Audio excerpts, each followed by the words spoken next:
Okay जी, बिस्मिल्लाहिर्रहमानिर्रहीम। इसके बाद जो हमारा टॉपिक है वो है फीमेल रिप्रोडक्टिव सिस्टम। हम और आप लोगों ने मेल रिप्रोडक्टिव सिस्टम पढ़ा, लेकिन मैंने आपके साथ ये बात पहले ही शेयर की हुई थी कि मेल और फीमेल के रिप्रोडक्टिव सिस्टम में कुछ डिफरेंसेस हैं। कोर्स में तो ऐसे नहीं लिखे गए हैं, डिस्पर्स है, लेकिन चूंकि ईटा के लिहाज से वो इंपॉर्टेंट होते हैं तो उनको फिर आप नोट करेंगे। तो मेल में मैंने आपके साथ कुछ शेयर कर लिए, फीमेल में भी कुछ आएंगे, वो पॉइंट्स फिर आप लोग उधर पे आप लोग इसको नोट करते जाए। जो फीमेल का रिप्रोडक्टिव सिस्टम है वहाँ पे 5 मेन कंपोनेंट्स प्रेजेंट होते हैं। ओवरीज है, ओविडक्ट है, यूट्रस है, सर्विक्स है, वेजाइना है। इस तरह के मेल के अंदर 4 है।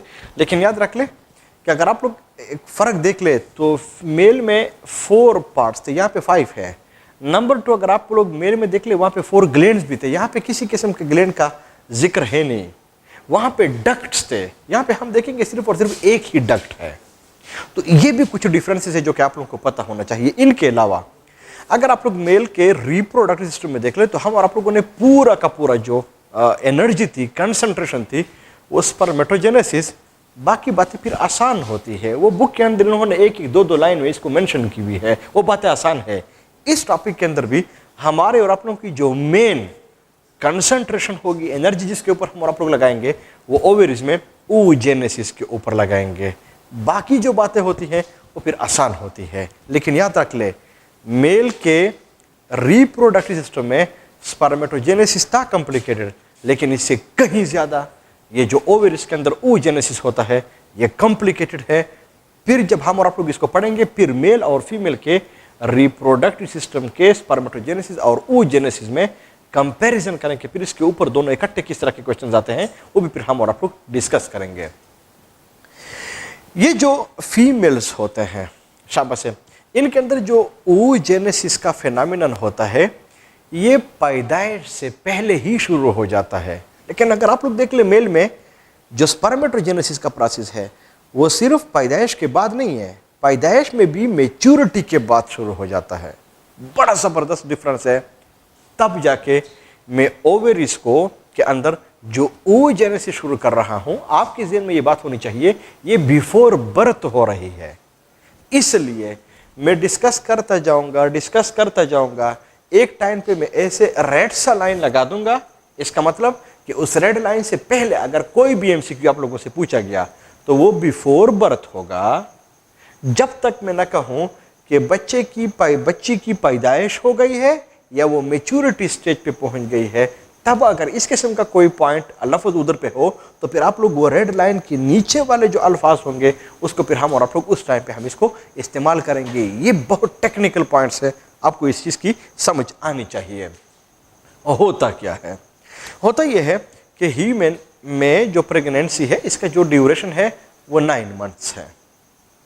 बुक्स लिखते हैं कि 7 to 8 वीक्स ऑफ प्रेगनेंसी, यानी 1 महीने में 4 वीक्स होते हैं। 7 to 8 weeks means almost 2 months, यानी 2 महीने के बाद जो फीमेल जो बच्ची होती है, इनके लेफ्ट और राइट साइड पे जेनेटिकली यानी नेचुरली वहाँ पे कुछ सेल्स जो होते हैं वो बनना शुरू हो जाते हैं, वो बन जाते हैं। वो जो सेल्स होते हैं वो कुछ होते हैं, यानी फ्यू इन नंबर होते हैं। लेफ्ट साइड पे भी होते हैं और राइट साइड के अंदर भी ये प्रेजेंट होते हैं। फ्यू से मेरा मतलब ये है, पता नहीं है 4 है, 5 है, 10 है, 100 है, जितने भी है, लेकिन ये जो है ये फिर इसके अंदर प्रेजेंट होते हैं। इन सेल्स को जो कि फ्यू इन नंबर होते हैं, आपकी बुक ने इसको नाम दिया हुआ है oogoneal सेल्स। और ये जो oogoneal सेल्स है, आपके बुक ने इसके लिए एक और लफ्ज़ भी लिखा हुआ है, वो है स्टेम सेल्स। लेकिन बुक में तो नहीं है, लेकिन अगर आप लोग लिखना चाहे तो इसको कुछ लोग प्रीमोर्डियल सेल्स भी लोग इसको कहते हैं। तो ये 2 नाम आपके कोर्स में है, ये है तो नहीं, पर मैंने आपके साथ ये बात ज़रूर शेयर कर ली है। ये जो oogoneal सेल्स होते हैं, मैं इनके साथ ग्रीन मार्कर से मैं इनके साथ लिखवा लेता हूँ ताकि आप लोगों को पता चल जाए कि ये फ्यू इन नंबर होते हैं, यानी ये नंबर में बहुत कम होते हैं। लेकिन मैं जो बात शेयर कर रहा हूँ आप लोगों के साथ, ये पैदाइश से पहले ही कर रहा हूँ। और पैदाइश से पहले अगर ड्यूरेशन होता है तो उसको तो हम और आप लोग प्रेगनेंसी कहते हैं। तो प्रेगनेंसी तो 9 मंथ है, मैं 9 मंथ्स में भी पहले 2 महीने में उनकी बात कर रहा हूं, 2 महीने के बाद मैं बात नहीं कर रहा हूं, उससे पहले मैं बात कर रहा हूं। ये जो सेल्स होते हैं ये प्रेजेंट होते हैं। अब जो oogoneal सेल्स हैं, इसको हम क्यों oogoneal सेल्स कहते हैं? इसलिए कि फ्यूचर में इससे ओम बनेगा, एग्स बनेंगे। जिस तरह के हम और आप लोगों ने स्पर्मेटोगोनियल सेल को क्यों स्पर्मेटोगोनियल सेल कहा हुआ था? क्योंकि इससे फ्यूचर में स्पर्म बनते थे। ये जो oogoneal सेल्स होते हैं, अगर मैं आप लोगों से पूछूं कि ये हेप्लॉइड होंगे कि डिप्लॉइड होंगे, वही बात हमारे और आप लोगों की होगी कि ये 2n होंगे, हाँ, ये डिप्लॉइड होंगे, हाँ, इसके अंदर 46 क्रोमोसोम जो है ये प्रेजेंट होंगे, ये प्रेजेंट होते हैं। अब 7-8 वीक्स के बाद, यानी जो फ्यू सेल्स होते हैं 7-8 वीक्स के बाद, उसी ही प्रेगनेंसी में, यानी पैदाइश से पहले, बिफोर बर्थ बात कर रहा हूं, बार बार कह रहा हूं, इसके अंदर, इन सेल्स के अंदर एक खास किस्म का सेल डिवीजन जो है ये फिर शुरू हो जाता है, जिसको हम और आप लोग कहते हैं माइटोसिस। जिस तरह के उधर पे शुरू होता, इसका मतलब ये हुआ कि इस टॉपिक के अंदर भी हम और आप लोग माइटोसिस और मियासिस को हम और आप लोग डिस्कस करेंगे। लेकिन इस माइटोसिस और उन मियासिस में कुछ और फर्क होगा, वो मैं यहाँ पे डिस्कस कर लेता हूँ, क्योंकि ये बातें हमारी फिर काम आएंगी किधर पे, इस oogenesis के दौरान हमें फिर से हम इसकी हमें काम आएगी। अगर आप लोग फिर से देख लें, जो सेल डिवीजन होता है उसी तरह से हमारे और आप लोगों का की बात होगी कि फिर ये हमारे साथ 2 तरह का होता है। एक को हम और आप लोग माइटोसिस कहते हैं, दूसरे को हम और आप लोग मियासिस कहते हैं। जो माइटोसिस होता है बिल्कुल उसी तरह से हमारे साथ ये कोई एक सेल प्रेजेंट है, ये हमारे साथ पेरेंटल सेल है, इसके अंदर 46 क्रोमोसोम्स है। इन अदर वर्ड्स ये 2n वाला है, ये डिप्लॉइड वाला है। जब इसके अंदर माइटोसिस हो जाए तो इनसे 2 डॉटर सेल बन जाते हैं, हर एक के अंदर 46 क्रोमोसोम्स, यानी ये 2n वाला, यानी ये डिप्लॉइड होगा। दूसरा भी 46 क्रोमोसोम, ये 2n वाला, यानी फिर ये डिप्लॉइड होगा। ये हमारे साथ बन जाते हैं। तो वही बात होगी कि एक सेल से हमारे साथ कितने सेल बने? एक सेल से हमारे साथ 2 सेल्स बन गए हैं, लेकिन हर एक सेल के अंदर क्रोमोसोम का नंबर कितना है? नो डाउट वो सेम है। तब जाके इसका दूसरा फायदा, क्रोमोसोम के नंबर को कांस्टेंट रखता है, मेंटेन रखता है, रिटेन रखता है। ये 2 पॉइंट जिस तरह के मैंने आप लोगों को पहले कहे हुए थे, ये आप लोगों ने बाकायदा तौर पे इसको नोट करना है। जो 2 पॉइंट्स आप लोगों ने नहीं नोट करने हैं वो ये है कि इन सेल्स के अंदर उस वक्त तक फिर कोई सेल डिवीजन नहीं होगा जब तक कि इनके अंदर ग्रोथ पूरा ना हो जाए। और दूसरा पॉइंट जो हम और आप लोगों ने डिस्कस किया होता वो ये था कि बोर्ड के ऊपर हमें 3 सेल नजर आएंगे, हालांकि ये 3 नहीं होंगे, इस सेल की इंटिटी खत्म हो जाएगी, ये और ये सेल रह जाएंगे। ये 2 पॉइंट्स मैंने आप लोगों को पहले भी बताए हुए थे। दूसरी बात ये कि अगर हम और आप लोग मियासिस के ऊपर आ जाए, सो यू नो कि जो मियासिस होता है वो हमारे साथ 2 तरह का होता है। एक को हम और आप लोग मियासिस फर्स्ट कहते हैं, दूसरे को हम और आप लोग मियासिस सेकंड कहते हैं।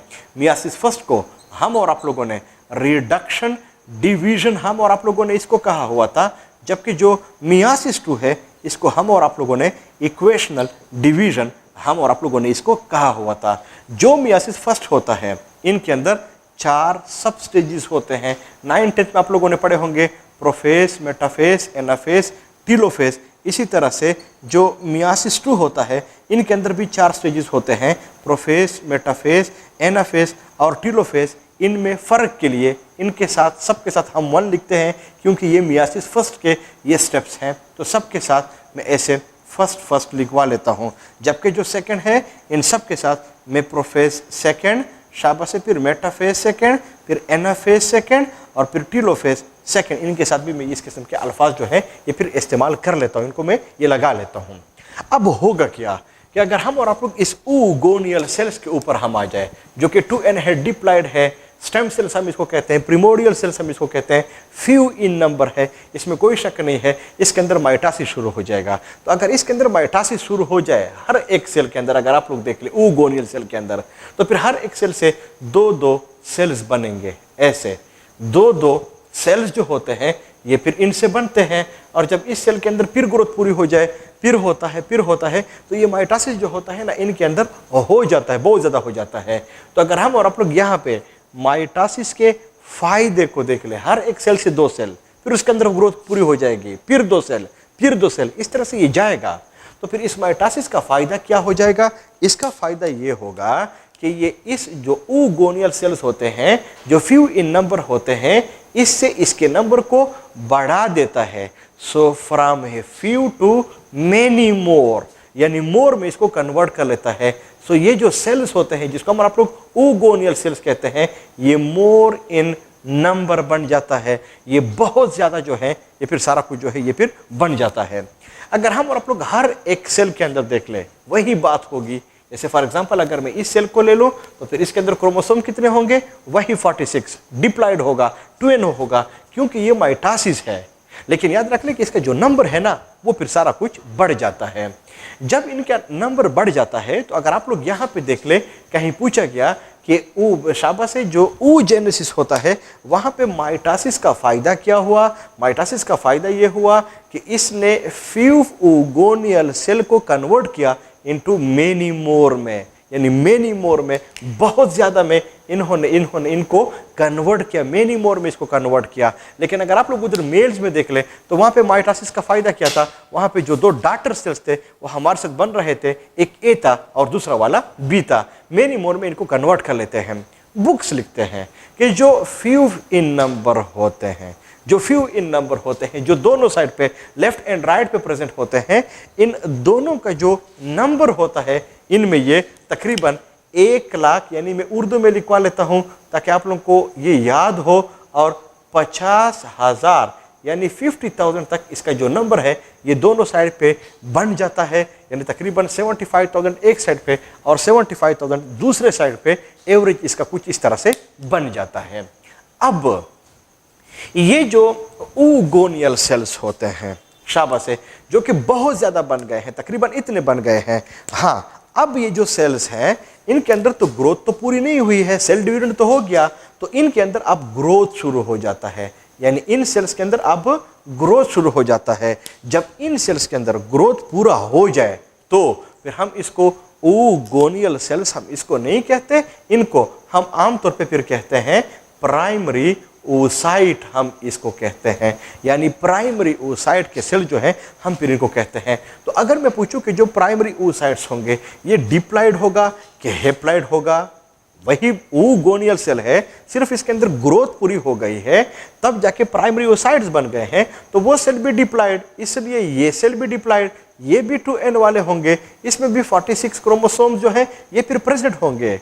तो अगर आप लोग उधर पे देख लें, तो हमारे साथ जो प्राइमरी स्पर्मेटोसाइट्स थे, वो भी शाबाश से, जो प्राइमरी स्पर्मेटोसाइट्स थे वो भी डिप्लॉयड थे, जो ये वाले हैं ये भी डिप्लॉयड है। इसलिए बाद दफा ये एमसीक्यूज के अंदर ये बात पूछी जाती है कि इनमें से कौन सा सेल है जो कि डिप्लॉयड इन नेचर होता है?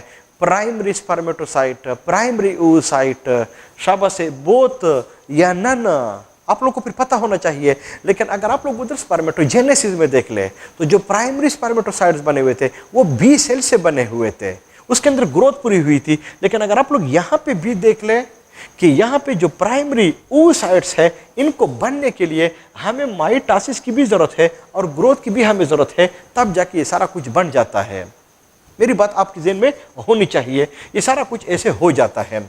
अब ये जो प्राइमरी oocytes हैं, जो प्राइमरी oocytes हैं, इसके अंदर अब जो सेल डिवीजन शुरू होगा, उसमें तो कोई शक नहीं है, वो तो हमारे साथ होगा मियासिस फर्स्ट। लेकिन अगर आप लोग मियासिस फर्स्ट में देख ले, यानी मियासिस में मियासिस फर्स्ट जो होगा, तो उसमें तो प्रोफेस फर्स्ट भी है, तो पहले जो होगा वो तो प्रोफेस फर्स्ट होगा। तो इसके अंदर जो ही प्रोफेस फर्स्ट शुरू हो जाता है, मैं यहाँ पे ब्लू से लिखवा लेता हूँ ताकि आप लोगों को पता हो, जो ही prophase first in primary oocytes के अंदर, ये सारे के सारे प्राइमरी oocytes हैं। मैं फॉर एग्जांपल इस एक को एज एन एग्जांपल ले रहा हूँ, जो ये वाला है, ये हमारे साथ क्या है, मैं इनको नाम दे देता हूं, ये हमारे साथ कोई और चीज नहीं है, ये हमारे साथ वो प्राइमरी oocyte है। और जो प्राइमरी oocyte है वो 2n वाला है, 46 वाला है, ये फिर डिप्लॉयड है। ये एक को मैंने एज एन एग्जांपल आप लोगों को बता दिया है, ये वाला, ये हमारे साथ प्राइमरी oocytes है। तो इसके अंदर जो सेल डिवीजन शुरू होगा वो तो मियासिस फर्स्ट होगा, ये वाला होगा, इसमें कोई शक नहीं है। लेकिन मियासिस फर्स्ट में भी जो पहला होगा वो तो प्रोफेस फर्स्ट होगा, तो इसके अंदर मियासिस फर्स्ट में प्रोफेस फर्स्ट शुरू हो जाता है। तो जो ही इसके अंदर शुरू हो जाता है तब बंद हो जाता है, तब स्टक हो जाता है। आपके बुक ने स्टाल्ड, डिले हो जाता है, खत्म हो जाता है, स्टॉप हो जाता है। ये लफ्ज लिखा हुआ है स्टाल्ड का। अब इससे हम और आपको क्या मतलब लेंगे, यानी इसका जो प्राइमरी oocyte से जो डिप्लॉइड था वहां पे क्या हुआ कि मियासिस फर्स्ट में शाबा से जो प्रोफेस फर्स्ट है इनमें ये स्टक हुआ, बंद हुआ, स्टाल्ड हुआ, डिले हुआ, ये रह गया। अब आपके बुक ने ये बात नहीं लिखी हुई है कि क्यों ये स्टक हुआ। आप लोगों के साथ ऐसे ही मैं ये पॉइंट ये शेयर कर लेता हूं कि बुक्स लिखते हैं कि इस टाइम पे एंजाइम का एक खास कम्प्लेक्स बन जाता है उस बच्ची के अंदर, नेचुरली जेनेटिकली वो सारा कुछ वहां पे बन जाता है, और उसका काम ये होता है कि जो मियासिस होता है, जो शुरू होता है, वो उसको स्टॉप कर लेता है, यानी वो एंजाइम का कम्प्लेक्स इसको आगे जाने से स्टॉप कर लेता है, वो फिर आगे को नहीं जा सकता। इसलिए ये जो प्रोफेस फर्स्ट है मैं यहाँ पे इनको इनसर्कल कर रहा हूँ।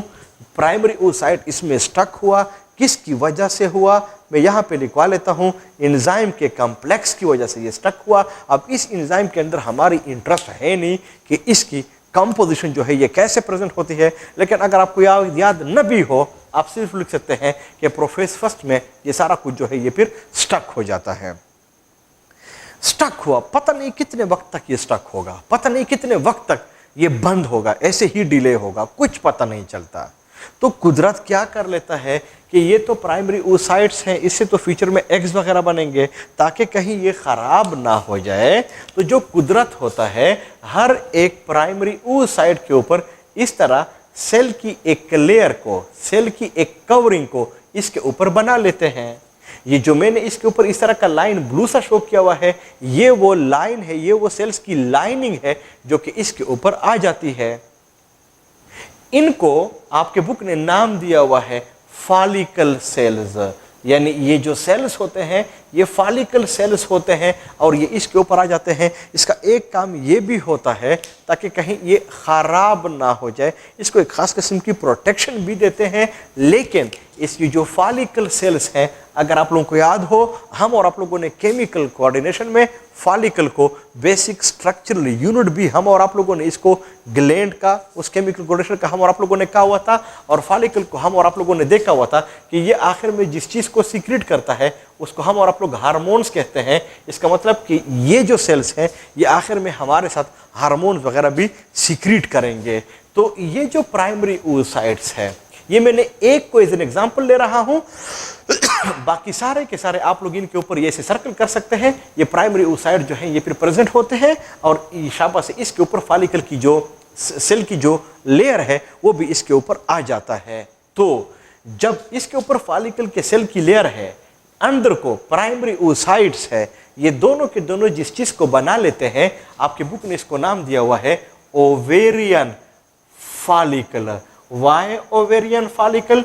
क्योंकि ये फिर आखिर में ओवेरिस को बनाएगा, आपको अभी पता चल जाएगा। लेकिन वाई फॉलिकल, वो मैंने आपके साथ बात शेयर कर ली है। इसका मतलब कि ओवेरियन फॉलिकल कितनी चीज़ों से बना हुआ है? दो चीज़ों से बना हुआ है। एक इसमें फॉलिकल सेल्स होते हैं, जबकि जो दूसरी चीज़ है वो प्राइमरी oocytes है।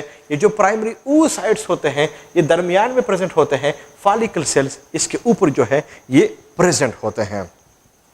मैं आमतौर पे स्टूडेंट्स को कहता हूँ कि अगर आजकल आप लोग देख ले, ये फ्रूट्स होते हैं, चाइना से आते हैं, किसी और ममालिक से आते हैं, आप लोग नाशपाती वगैरह देख ले, इसको आप लोग कंसिडर कर ले, तो नाशपाती होता है, पियर होता है।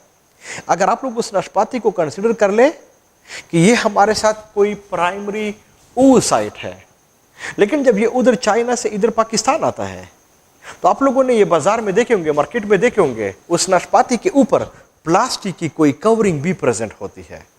और उस प्लास्टिक की कवरिंग को आप लोग कंसिडर कर ले कि ये फॉलिकल सेल्स होते हैं। तो ये जो नाशपाती है, प्राइमरी oocyte है, इसके ऊपर जो फॉलिकल सेल्स हैं, वो प्लास्टिक की जो कवरिंग है, इसको हम और फिर इकट्ठा हम क्या कहते हैं? इसको हम ओवेरियन फॉलिकल कहते हैं। तो ओवेरियन फॉलिकल में क्या हुआ? बीच में नाशपाती यानी प्राइमरी oocytes, बाहर को फॉलिकल सेल्स की जो लेयर है ये फिर प्रेजेंट होती है। अब अगर आप लोग देख लीजिए, जब चाइना से ये नाशपाती, ये फ्रूट्स आते हैं, तो बहुत ज़्यादा इस तरह के नाशपाती होते हैं, यानी प्राइमरी oocytes होते हैं हर एक फॉलिकल सेल्स के अंदर, यानी वो प्लास्टिक के तेले के अंदर वो बंद होते हैं। फिर एक पेटी होती है, उस पेटी के अंदर उन नाशपातियों को फिर रखा जाता है। तो एक पेटी के अंदर बहुत ज़्यादा ये नाशपाती जो है ये फिर प्रेजेंट होते हैं, जिसके ऊपर वो कवरिंग भी प्रेजेंट होती है। एग्जैक्टली ये जो ओवेरियन फॉलिकल होते हैं, इसके अंदर प्राइमरी oocyte होता है, यानी वो नाशपाती होता है, इसके ऊपर वो कवरिंग प्रेजेंट होती है प्लास्टिक की। फिर बहुत ज़्यादा जो इस किस्म के ओवेरियन फॉलिकल होते हैं ये इकट्ठे बन जाते हैं, प्रेजेंट होते हैं, और इन सबको एक पेटी के अंदर बंद किया जाता है, और उस पेटी को फिर हम और आप लोग कहते हैं ओवेरी। तो अगर मैं पूछूं कि ओवेरी किस चीज से बनी हुई है, ओवेरियन फॉलिकल से। पेटी है, ओवेरियन फॉलिकल किस चीज से बना हुआ है, दो चीजों से बना हुआ है। एक इसमें प्राइमरी oocyte है, जबकि इसके ऊपर फॉलिकल के जो सेल्स हैं ये भी फिर इसके ऊपर प्रेजेंट होते हैं। तो ये पेटी बना लेते हैं। अब इस ओवरी की लेंथ कितनी है, इसका डायामीटर कितना होता है, ये कितने होते हैं, दो ही होते हैं, बॉडी के अंदर होते हैं, क्योंकि इसके अंदर जो oogenesis होता है इसके लिए टेम्परेचर हमारे बॉडी जितना चाहिए होता है।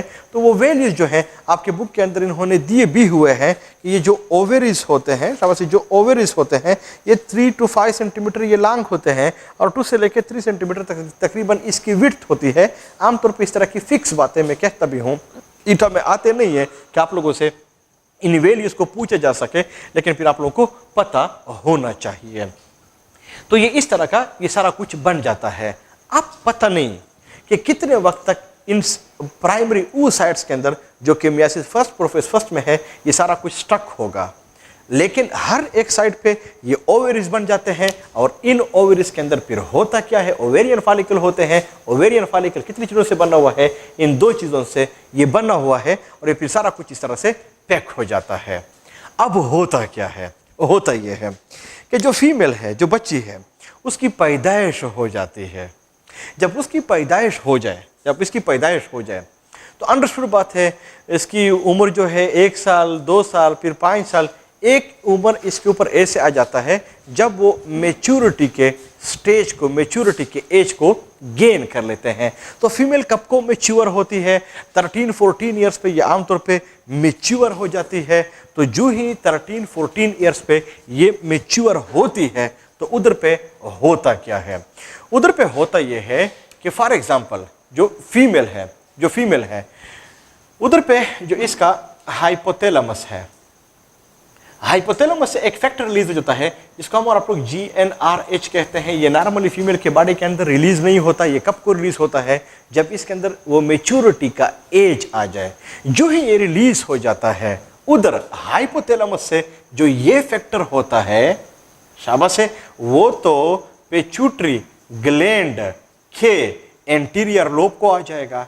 जो ही वो एंटीरियर लोब को आ जाए, ये कितने किस्म के हार्मोन को सीक्रेट करेगा, FSH को सीक्रेट करेगा, LH को सीक्रेट करेगा।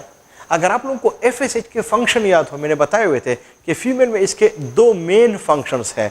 नंबर 1, ये फॉलिकल्स को भी स्टिमुलेट करता है। नंबर 2, ये एस्ट्रोजन हार्मोन को भी बना लेता है। मैं यहाँ पे फिर से लिखवा लेता हूँ कि ये फॉलिकल्स को स्टिमुलेट भी करता है और साथ में एस्ट्रोजन हार्मोन को भी बनाता है।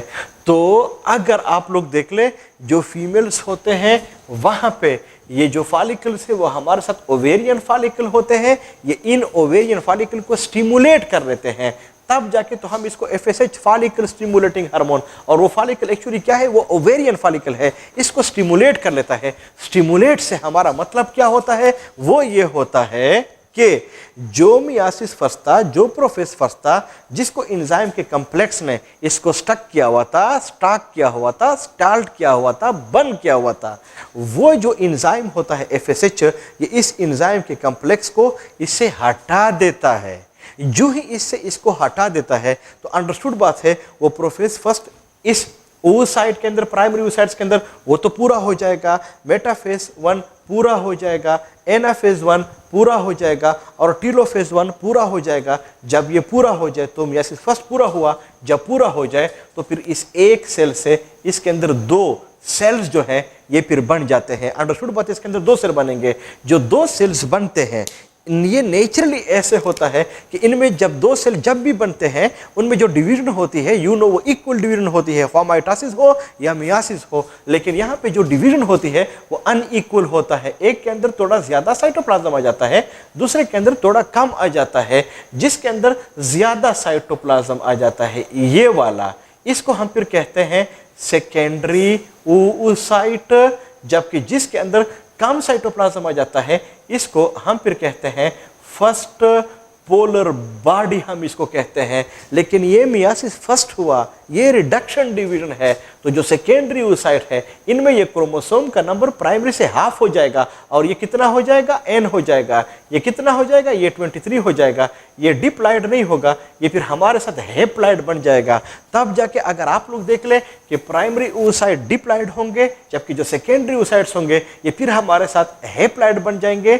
लेकिन जो फर्स्ट पोलर बॉडी होगी ये भी अंडरस्टूड बात है, हमारे साथ हेप्लॉइड ही होगी जो कि हमारे साथ रह जाएगी। तो जब इस प्राइमरी oocyte से जो चीज बनेगी वो हमारे साथ दो चीजें इसके रिजल्ट में बन जाती है। इनमें से एक को हम और आप लोग सेकेंडरी oocyte कहेंगे जबकि दूसरे को हम और आप लोग फर्स्ट पोलर बॉडी कहेंगे। लेकिन जो सेकेंडरी oocytes होगा ये भी हेप्लॉइड होगा, n होगा। जो फर्स्ट पोलर बॉडी है ये भी हेप्लॉइड होगा। लेकिन इन दोनों में फर्क क्या होगा कि इसका सेकेंडरी oocyte का जो साइड है ये बड़ा होगा जबकि फर्स्ट पोलर बॉडी का जो साइज होगा ये फिर छोटा होगा। ये मेन डिफरेंसेस है जो कि आप लोगों को पता होना चाहिए। मैं ऐसे कर रहा हूं कि किसी रेड मार्कर से मैं ऐसे कर रहा हूं कि इसमें यहां पे बीच में मैं एक लाइन लगा रहा हूं। इसका मतलब यह है कि इससे ऊपर जो कुछ मैंने आप लोगों को डिस्क्राइब कर लिया है ये यहां पे लिखवा रहा हूं। ये फीमेल के बॉडी के अंदर बिफोर बर्थ हो रहा है, पैदाइश से पहले हो रहा है। लेकिन जो कुछ इस रेड लाइन के नीचे मैं कर रहा हूं ये आफ्टर बर्थ नहीं है, सिर्फ आफ्टर बर्थ, आफ्टर मेच्योरिटी है। यानी जब फीमेल मेच्योर हो जाती है तब जाके ये सारा कुछ बन सकता है। तो अगर आप लोग मेल में देख ले, प्राइमरी स्पर्मेटोसाइट्स हो, सेकेंडरी स्पर्मेटोसाइट्स हो, ये पैदाइश से पहले नहीं बनते, पैदाइश के बाद भी नहीं बनते, मैच्योरिटी के बाद बन जाते हैं। लेकिन अगर आप लोग फीमेल में देख ले, जो प्राइमरी oocytes होते हैं ये पैदाइश से पहले बन जाते हैं जबकि जो सेकेंडरी वाले होते हैं ये मैच्योरिटी के बाद बन जाते हैं। लेकिन अगर आप लोग मेल में देख ले, वहां पे जो प्राइमरी है, जो सेकेंडरी होते हैं, शाबाश है, वो क्या होते हैं, ये जो प्राइमरी और सेकेंडरी होते हैं ये मेल्स के बॉडी के अंदर ये मेल्स के बॉडी के अंदर ये मैच्योरिटी के बाद बनना शुरू भी हो जाते हैं और ये बहुत ज़्यादा बनते हैं। लेकिन अगर आप लोग फीमेल के बॉडी के अंदर देख ले ये बहुत ज़्यादा नहीं होते, ये बहुत लिमिटेड हमारे साथ बन रहे हैं। उधर मेल के बॉडी में पोलर बॉडी का कॉन्सेप्ट नहीं है, फीमेल के बॉडी के अंदर ये पोलर बॉडी का कॉन्सेप्ट भी होता है। तो फिर आप लोगों से एमसीक्यूज में पूछा जा सकता है कि इनमें से कौन सा है जो कि फीमेल के बॉडी में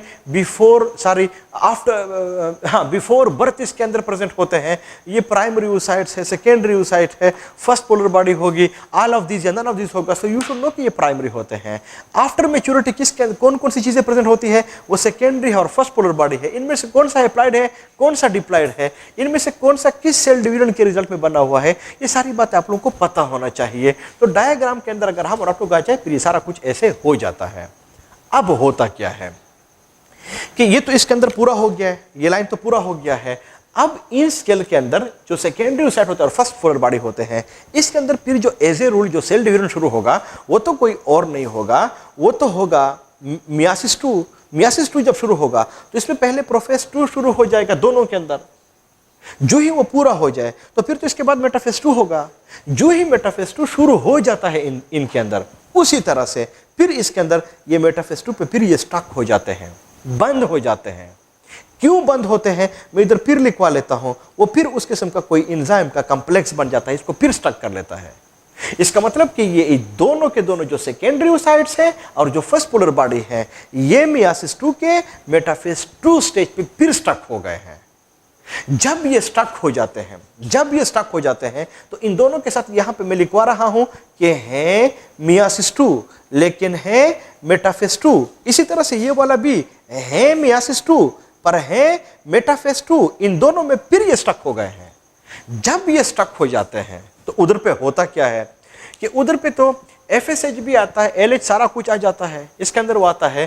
तो जिसकी वजह से जो ओवेरियन फॉलिकल है इनका साइज बढ़ना शुरू हो जाता है, ऐसे साइज बढ़ता है। तो आप लोगों ने, चूंकि मैंने आप लोगों को एग्जांपल फ्रूट्स का दिया हुआ था, तो आप लोगों ने फ्रूट्स में देखा होगा कि बाद दफा जब फ्रूट्स पकते हैं, इसकी राइपनिंग शुरू हो जाती है, तो फ्रूट का जो कलर होता है उसमें भी फर्क आता है। ये फ्रूट्स में आप लोगों ने देखा होगा, और जो साइज होता है उनमें भी फर्क आता है, वो भी बढ़ना शुरू हो जाता है। एग्जैक्टली ऐसे ही जो ओवेरियन फॉलिकल होते हैं, जब ये मेचुरेशन शुरू हो जाती है, पकना शुरू हो जाता है, तो इस ओवेरियन फॉलिकल के कलर में भी फर्क आता है और साइज में भी फर्क आता है। और आप लोगों ने फ्रूट्स में देखा भी होगा, जब ये बहुत ज्यादा पक जाते हैं, जिस तरह के मैंगोज या अमरूद या कोई और होते हैं, तो फिर ये आमतौर पे ये पट जाते हैं, उसमें वो बहुत ज्यादा पकने की वजह से उसमें वो लाइन आ जाता है, पट जाते हैं। एग्जैक्टली जब ये पकता है पकता है पकता है, तो फिर ये इतना ज्यादा पक जाता है कि ये आमतौर पर यहाँ पे पट जाता है। और जो ही पट जाता है, तो इनसे ये जो सेकेंडरी oocyte होता है और जो फर्स्ट पोलर बॉडी होती है, ये इनसे रिलीज हो जाते हैं। तो ये आमतौर पे फीमेल्स में मंथली साइकिल में एमसीक्यूज के अंदर ये बात पूछते हैं कि इनके अंदर जो एग्स रिलीज होते हैं वो कौन सा वाला होता है, तो प्लीज आपको याद होना चाहिए वो सेकेंडरी oocyte होता है। लेकिन कहीं पूछा गया कि वो सेकेंडरी oocyte में किस स्टेज पे होता है, मेटाफेज 1 में, प्रोफेज 1 में, प्रोफेज 2 में, मेटाफेज 2 में, तो वो मेटाफेज 2 में होते हैं। इसका मतलब कि फीमेल्स में भी मंथली साइकिल में भी जो ओम रिलीज होते हैं ना, वो मेटाफेज 2 वाले होते हैं। अगर आप लोग मेटाफेज 2 वाला ओम देख ले, एग देख ले, वो है हेप्लॉइड, वो डिप्लॉइड नहीं है, वो हेप्लॉइड वाला होता है, वो रिलीज हो जाता है। तो अगर ये दो रिलीज हो गए हैं, तो इनको मैं इससे हटा देता हूं। अगर हम और आप लोग इसको हटा दे, तो जो हमारे साथ सेकेंडरी oocyte है वो प्लस जो फर्स्ट पोलर बॉडी है वो रिलीज हो गए हैं। ये दोनों के दोनों आएंगे किधर, उधर फेलोपियन ट्यूब के अंदर, जो मैंने बताया हुआ था डक्ट है, और ये वाह डक्ट है, इसके अलावा कोई दूसरा डक्ट नहीं होता फीमेल के रिप्रोडक्टिव सिस्टम के अंदर। तो इसमें ये आ जाते हैं, तो इस डक्ट के थ्रू फिर ये नीचे आएंगे। नीचे किधर जाएंगे, इसके बाद तो वो यूट्रस है, इधर पे कोई वो दूसरा डक्ट भी है, तो इधर पे तो वो यूट्रस बना लेते हैं, तो ये तो फिर आएंगे यूट्रस को। तो जब ये यूट्रस को आते हैं, तो फॉर एग्जांपल इस दौरान कहीं अगर मेल और फीमेल के बीच में मैटिंग हुई है, तो अंडरस्टूड बात है, जो मेल्स होते हैं वो तो फीमेल्स के बॉडी के अंदर स्पर्म्स को छोड़ देते हैं। तो स्पर्म्स को हम और आप लोगों ने पढ़ा हुआ था कि इसका शेप भी टेडपोल फिश की तरह है, और इसके अंदर जो मूवमेंट है वो भी फिश की तरह स्विमिंग है। और जो स्विमिंग होती है, बार बार बता रहा हूं, वो हमेशा के लिए अपस्ट्रीम होगा, बहाव के उल्टा होगा। तो जो फीमेल का रिप्रोडक्टिव सिस्टम है, इसमें तो पेरिस्टाल्सिस ऐसे हो रहा है ना, स्पर्म जो होंगे वो तो इधर पे होंगे, तो स्पर्म तो अपस्ट्रीम होगा, वो तो ऊपर जाएगा। तो याद रख ले कि जो फेलोपियन ट्यूब है, ये सिर्फ और सिर्फ एक ही वजह से मशहूर है, एक ही वजह से इंपॉर्टेंट है कि यहां पे जो मेल और फीमेल के जो स्पर्म और जो ओम्स होते हैं ना, इनमें फर्टिलाइजेशन यहां पे होती है, ये किसी और जगह पे नहीं होती। लेकिन चूंकि एक्सरसाइज में है, तब जाके मैं आप लोगों को बता देता हूं कि अगर आप लोग इस फेलोपियन ट्यूब को 3 पार्ट्स में डिवाइड कर ले, एंटीरियर वाला, मिडल वाला और पोस्टीरियर वाला, तो कहते हैं कि बहुत ज्यादा चांसेस स्पर्म और ओम के जहां पे ये मिलते हैं वो anterior 1/3 portion of the oviduct, फिर कम चांसेस मिडल में, फिर और कम चांसेस पोस्टीरियर पार्ट में। लेकिन एक मर्तबा ये ओम इधर से यूट्रस को पहुंच गया, यूट्रस में फिर किसी किस्म की फर्टिलाइजेशन जो है ये फिर नहीं हो सकती। यूट्रस सिर्फ और सिर्फ इंप्लांटेशन के लिए इंपॉर्टेंट है, इंप्लांटेशन वहां पे हो सकती है, फर्टिलाइजेशन नहीं होगा। तो जनरली हम और आप लोग कह सकते हैं कि जो फेलोपियन ट्यूब है, फर्टिलाइजेशन यहां पे होगा, कहीं पूछा गया, लेकिन यहां पे भी जहां पे ज्यादा चांसेस होते हैं वो एंटीरियर पार्ट होता है, कोई और पोर्शन जो होता है वो फिर प्रेजेंट नहीं होता। अब होता क्या है कि अगर ये आ रहा है और इसको यहां पे कोई स्पर्म मिल गया है, तो जो स्पर्म है उसका स्ट्रक्चर हम और आप लोगों ने पढ़ा हुआ था कि उसका जो हेड होगा, हेड के ऊपर एक्रोसोम होगा, एक्रोसोम में एंजाइम्स होते हैं, उनमें से वो हायालुरोनाइडेज एंजाइम भी प्रेजेंट होते हैं। वो हायालुरोनाइडेज एंजाइम सीक्रेट कर लेते हैं, और जो ओम होता है यानी जो सेकेंडरी oocyte होता है, इसके मेम्ब्रेन को परमिएबल बना लेता है। लेकिन जो ही इसको परमिएबल बना लेता है, वो जो स्पर्म होता है वो अपना न्यूक्लियस इस सेकेंडरी स्पर्मेटोसाइट को दे देता है। जो ही इसको दे देता है, इस स्पर्म के अंदर फिर ये कमाल होता है कि ये इस एंजाइम के कॉम्प्लेक्स को इस सेकेंडरी oocyte से हटा देता है। जो ही हटा देता है तो मेटाफेज 2 भी पूरा हो जाता है, एनाफेज भी और टेलोफेज 2 भी, ये सारे के सारे पूरे हो जाते हैं। तो जब ये पूरे हो जाए तो फिर इस एक सेकेंडरी oocyte से, ये एक सेकेंडरी oocyte से हमारे साथ फिर 2 सेल बनेंगे, एक बड़ा एक छोटा, जबकि जो फर्स्ट पोलर बॉडी है ये भी बेसिकली है तो सेकेंडरी oocyte ना, लेकिन साइज छोटा है ना, तब जाके हम और आप लोगों ने इसका नाम चेंज किया हुआ है ना फर्स्ट पोलर बॉडी में। तो जब इनको मिल जाता है तो इनसे भी दो सेल्स बन जाते हैं। क्या मिल जाता है? इसको स्पर्म मिल जाता है। इसका मतलब यह हुआ कि जब बन जाते हैं तो इनमें फिर यहां पे जो बड़ा वाला है, जो बड़ा सेल है, इसको फिर हम कहते हैं ओम या एग हम कहेंगे, जबकि जो छोटा बन गया है इसको हम फिर सेकंड पोलर बॉडी कहेंगे। और जो फर्स्ट पोलर बॉडी है, अंडरस्टूड बात है, उससे जो चीज बनेगी वो फिर सेकंड पोलर बॉडी होगी। इसका मतलब यह हुआ कि जब मियासिस 2 पूरा होता है तो हमारे साथ वो 4 सेल बन गए हैं, लेकिन इसमें एक्चुअली ओम या एग है कितना? वो 1 है। और सेकंड पोलर बॉडी हमारे साथ कितने बन गए हैं? वो फिर 3 बन गए हैं। अब अगर आप लोग देख ले, बड़े इंटरेस्टिंग एमसीक्यू इसके ऊपर आ सकते हैं कि जो प्रोफेज फर्स्ट था वहां पे जो एंजाइम का कॉम्प्लेक्स बना हुआ था, यानी जो सेल डिवीजन वहां पे स्टक हुआ था, बंद हुआ था, स्टार्ट था, इसको किसने शुरू किया? एफएसएच ने। मैं फिर से लिखवा लेता हूं, लेकिन अगर आप लोग देख ले, यहां पे फिर पे मेटाफेज 2 पे फिर स्टक हुआ, इसको फिर किसने इनिशिएट किया, किसने फिर स्टार्ट किया? वो कोई और नहीं है, ये फिर स्पर्म है। ये बातें पूछते हैं, जो ओम रिलीज होता है फीमेल में, ये किस स्टेज पे रिलीज होता है? मेटाफेज 2 पे। ये सारे पॉइंट्स आप लोगों को याद होने चाहिए। अब अगर हम और आप लोग थोड़ा सा इधर पे आ जाए, फिर आप लोगों से यहाँ पे क्या क्या पूछा जा सकता है, वही बात जिस तरह के हम और आप लोगों ने स्पर्मेटोजेनेसिस के ऊपर प्रैक्टिस की हुई थी कि अगर हमारे साथ प्राइमरी oocyte 1 हो तो फिर सेकेंडरी oocytes कितने बनेंगे? 1। लेकिन अगर आप लोगों को उधर स्पर्मेटोजेनेसिस में याद हो, अगर हमारे साथ प्राइमरी स्पर्मेटोसाइट 1 था तो सेकेंडरी स्पर्मेटोसाइट कितने बन रहे थे? 2। इधर पे अगर आप देख ले, यहाँ पे चूंकि फर्स्ट यहाँ पे पोलर बॉडी भी बनते हैं, इसी तरह से अगर आप लोगों को स्पर्मेटोजेनेसिस में याद हो, अगर हमारे साथ 100 प्राइमरी स्पर्मेटोसाइट्स थे तो कितने सेकेंडरी स्पर्मेटोसाइट्स बन रहे थे? 200। लेकिन अगर आप लोग यहाँ पे देख ले, प्राइमरी oocytes 100 है तो सेकेंडरी oocytes वो भी 100 बनेंगे।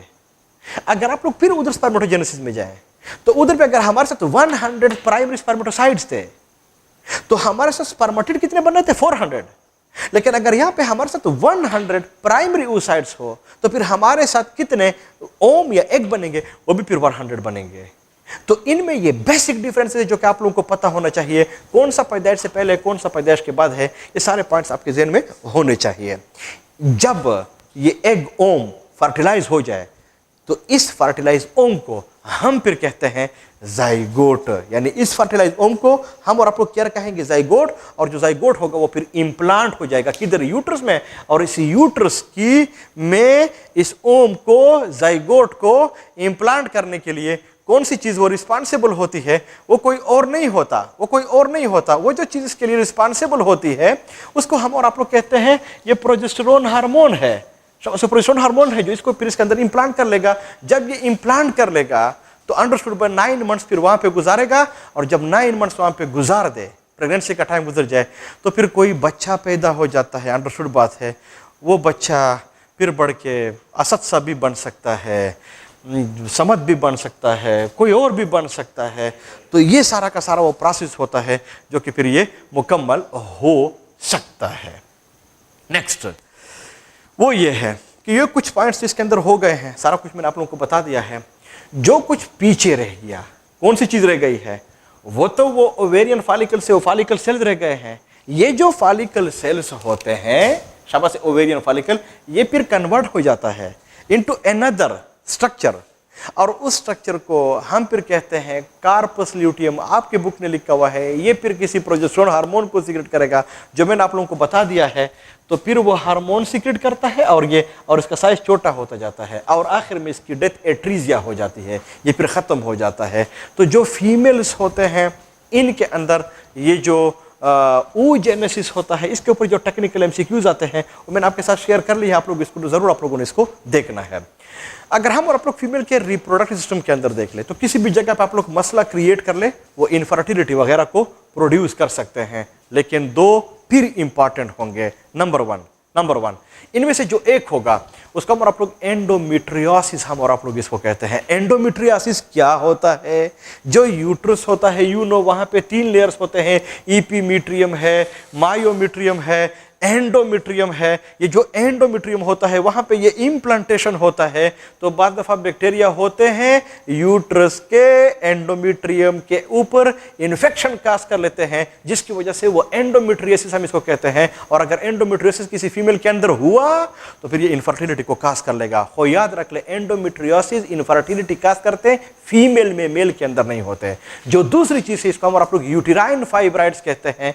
जो यूट्रस होता है उसके अंदर वो फाइबर्स, रसोरी वगैरह जिसको हम आप लोग कहते हैं, ये बन जाते हैं, तब जाके ये भी फीमेल के अंदर इनफर्टिलिटी को काज कर सकते हैं। लेकिन यूटेराइन फाइब्राइड्स हरगिज़ मेल के अंदर इनफर्टिलिटी को काज नहीं कर सकते। तो मेल इनफर्टिलिटी में दो चीजें थी, वेरिकोसिल और सिस्टिक फाइब्रोसिस। जो फीमेल की इनफर्टिलिटी है वहां पे फिर दो चीजें हैं, number 1 endometriosis, number 2 uterine fibroids. तो दो मेल वाले स्पेसिफिक, फीमेल वाले स्पेसिफिक, ये दो सिर्फ फीमेल के अंदर इनफर्टिलिटी काज करते हैं, ये दो सिर्फ और सिर्फ मेल्स के अंदर इनफर्टिलिटी को काज कर सकते हैं। Thank you.